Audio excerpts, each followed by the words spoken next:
Ireo kandidà izay tafiditra ao anatin'ny lisitra vaovao navoakan'ny CES omaly kosa moa sy ny mpanohana ny kandidà dia samy manana ny ambarany taorian'ny nivoahan'ny izay fanapahan-kevitry ny CES izay. Fanapahan-kevitra mifanaraka amin'ny lalàna ny navoakan'ny CES hoy Andriamatoro Ratsiraka ray amin'ireo kandidà 3 afaka mifaninana amin'ny fifidianana filoham-pirenena. Ny CES aloha dia hatramin'izao manao asa ataontsika hoe mety amintsika ary malaza ny lalàna dia faly izay mahita anareny manana fanantenana zany ny vahoaka malagasy fa irosany tokony izy ny raharaham-pirenena, irosany tokony izy ny fifidianana satria haloha teo misy kritika nataonay satria miainga zavatra tsy mari-pototra sy zavatra tsy ara-dalàna ny zavatra natao.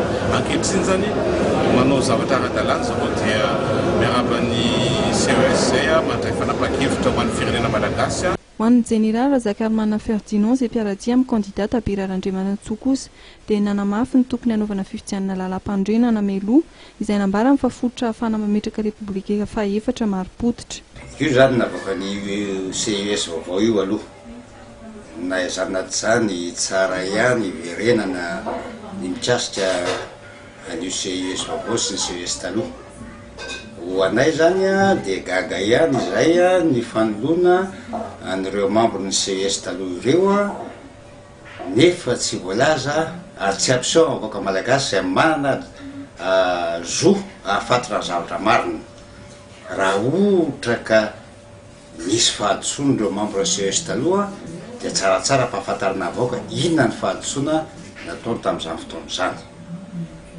Namoaka ny CES ny anaran'ireo ilatsaka ho fidinina filoham-pirenena ary araka ny voalaza dia fanapahan-kevitra tsy azo iverenana intsony no navoaka ny CES vaovao. Miandry zany ny fanomezana ny daty hanaovana ny fifidianana.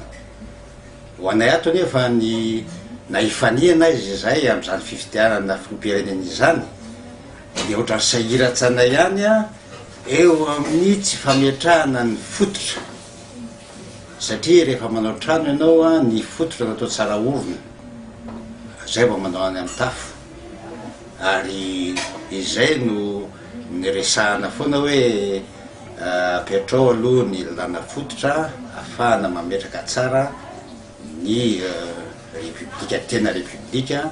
Navita ezaka malagasy tamin'ny dingana samihafa izay natao nahatongavana tamin'ny famoahana ny datim-pifidianana sy ny lisitry ny kandidà hoy ny profesora Teindrazana Arvelolin ary ho azy dia ny fanohanana ny fifidianana no dingana andrasana amin'ny vahiny. Anjaran'ny zareo vahiny raha zaho manokana ary zaho mino fa betsaka ny namana mila izany mandray ny manatanteraka koa ny zavatra nampanantenana. Oviana tompoko no tonga ny 10 millions de dollars avy amin'ny SADC hatrany elaela ihany nampanantenana an'izany aterina amin'ny CENI teo na ray milanja. Oviana ny hélicoptère andry zareo, oviana manomboka ny fanontana ny bulletin unique fa zay koa mba efa tehana nazava amin'ny vahoaka ohatran'izao ny fandehan'izany.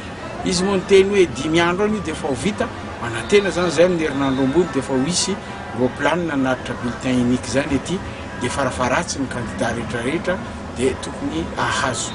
Ary oviana koa zany izy koa zany mba hanala n'le izay fanafaizana izay tokony ho asorona ary oviana koa zany izy manome le vola sisasisa ambiny izay tsy avoakany hatramin'izay mba hirisona amin'ny fifidianana. Araka dia heverin'ny profesora Teindrazana Arvelolin fa ny fanohanana ara-teknika sy ara-bola amin'ny fifidianana no andrasana amin'ny sehatra iraisam-pirenena ahafahana manohy ny zotra mankany amin'ny fifidianana taorian'ny famoahana ny datim-pifidianana sy ny lisitry ny kandidà hifaninana amin'ny fifidianana filoham-pirenena.